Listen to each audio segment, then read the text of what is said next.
without delving into the content of today's presentation, which will be done by the consultant, Ms. Silly, I'd just like to touch on a few points. One of the big problems that we face in the Ministry of Business is that a lot of what we need to do does not fall within our jurisdiction to actually get done. This means that we have to get things onto the agenda of other government agencies and ministries in order to achieve our own objectives. And this does present some challenges because we cannot make any commitments unless we have first sought and gotten commitments from those other agencies, which in many cases, or perhaps in most cases, fall within the responsibilities of other ministers. The other problem that we face is that we rely on the private sector to create economic growth and to produce the indicators that will tell us whether or not we are achieving our own targets. So we need to ensure that whatever we do has the net effect of increasing private sector confidence and investment in our economy. Because we can have the best run ministry in the world, but if we are not achieving, or if the private sector is not achieving its own benchmarks, and if our economy, if our work is not directly improving our economic performance, then we might as well just pack up and go home and save the Treasury, the budgetary allocations that they have to put out every year in order to keep us functioning. And so the crux of the matter is that there needs to be some mechanism in place for both the public-public dialogue as well as a public-private dialogue. And both are equally important in terms of implementing effective solutions to many of the problems that face our economy. And we believe that we are very close to having such a mechanism in place. And indeed, this will enhance the implementation of the strategic plan, which is being presented today, of which the public-private dialogue does form an important component. The other matter I'd like to raise before it raises itself is that of the tourism sector and how it fits into the strategic plan of the Ministry of Business. As you will appreciate, the tourism portfolio was only introduced to us last month, by which time our strategic plan was in its advanced stages and more or less completed. At this stage, we will not be going back to the drawing board. The Guyana Tourism Authority is a semi-autonomous body which will largely be responsible for implementing the national tourism policy, which itself is in the final stages of completion. This body does fall within the responsibilities of the Ministry of Business, but this ought not to complicate the design and the implementation of the Ministry's strategic plan. The final version of our strategic plan will address the integration of what used to be a ministry and then became a department and is now back within our ministry.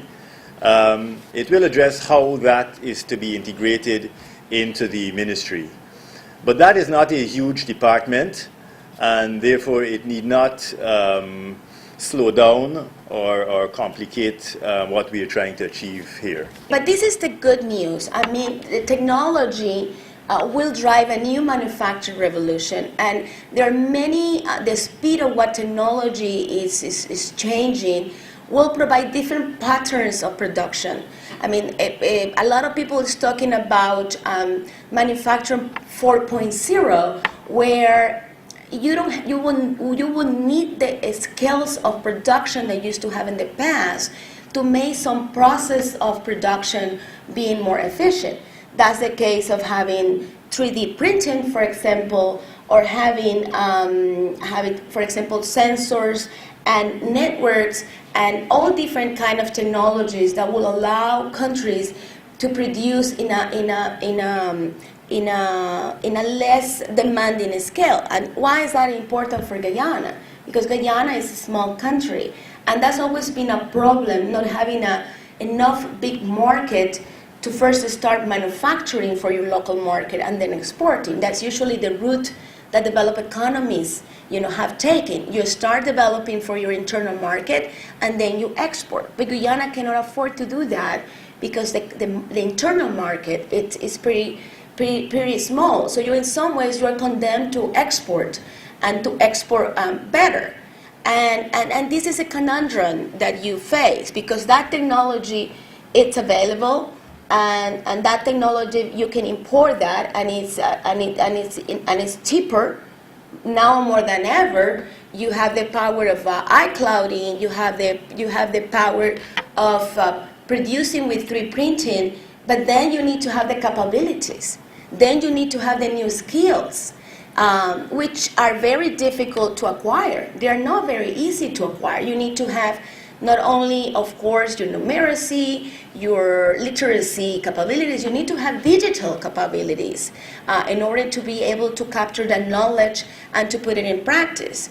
You need to have what I call the new century, the 21st century capabilities. And that put us in a very difficult situation, because if we don't move fast to create those capabilities for a youth, and there are many models, and there are many initiatives where private sector had come together with the public sector to work in industry-specific capabilities, in new skills. There are many models, and where youth at the last years of high school are learning these new capabilities. I just visit, by the way, an interesting partnership that have done the top 5 IT companies in Chicago, partnering with the mayor of the city and with the government of the province of Illinois to provide certification for young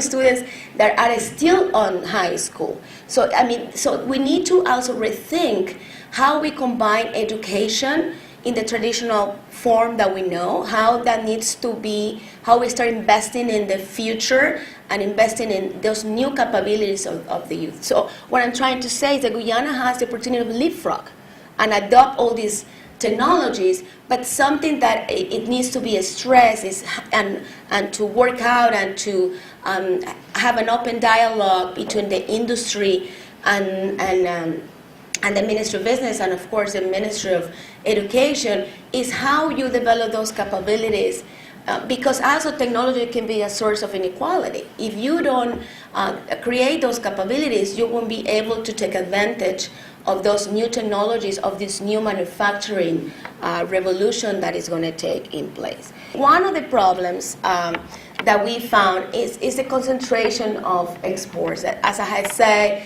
this creates a lot of vulnerability to external shocks, to these fluctuations on the prices. And what we found is 4 top products account for 71% of total exports. And then if you see, the first chart are the key exports during 2015, and the other chart on your right, it's the markets where you export. And then you have another concentration on markets. Only the 4 top markets also account for 70%. So you have a double concentration of few products and also few markets where you can be affected by the shifts on those on the prices of those products, and also on the demand on those markets. The second problem that we found is also we have a declining export as a share of your GDP, and that's in the first chart. If you see the black line, that's evolution of exports compared to your GDP. So you see that sharp decline. That is, of course, an effect of the lower prices of commodities. When the prices are high, I told you, productivity doesn't matter. You can always sell.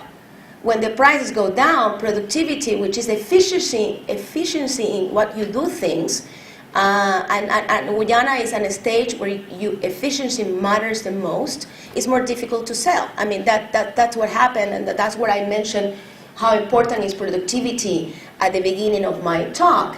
And this is something that it's going to complicate Guyana growth for the following years. I mean, as I say, you have a small internal demand that is not going to drive growth. You need to find that growth coming from the ability to export more. And the second chart, it's an interesting one because, again, all these charts are taken from the consultation report of the IMF for the Article 4, so it's pretty new. It just got out about 4 weeks ago. And you see on the second graph, which is the production, you see the growth of GDP is a steeper line, and you see which has been growing without the effect of price. And you have been doing really great with rice.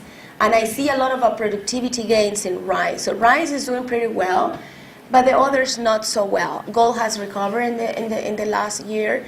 So we also need to understand, what are the productivity problems behind those commodities. This is something that most countries, find so very difficult to do. And as I say, it could be some gaps in policy articulation and planning. For example, the Ministry of Business will like to have more value added in the processing sector, but then agriculture doesn't have the lands, the plan of lands, how you're going to handle the land in a way that makes sense to that. I mean, are we going to open up to middle-sized type of farms? Are we going to have large estates for agriculture? I mean, those things need to be articulated right from the outset. If you say that this is the 5 sectors that we're going to work together, then, as I say in the beginning, you need to align those policies. Lack of policy coherence and policy competence, it's also about the same. I mean, Guyana has the advantage of being a small country, so you don't have to agree, you don't have to put the meso policy with the micro and the regions. But despite being small, you also have to have some agreement with the local authorities here in a plan that is not only on the macro level, but also on the regional level. So you need to have some sort of conversation with the local authorities in order to make sure that everybody is on board in whatever you decide to put the priorities on. Then the third problem is the resource constraint and duplication. For example, Guyana needs to do some value chain analysis in order to decide how to make more efficient what you're doing and what new things need to know.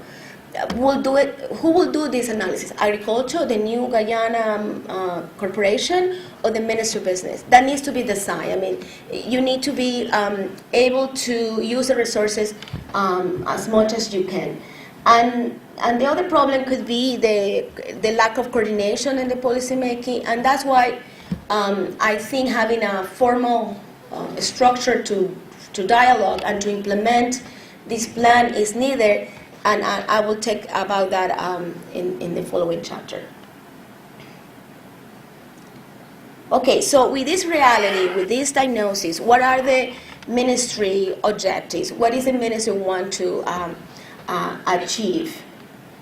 And these objectives are really tough ones. I think they're very, very challenging ones. And the first objective is to attract.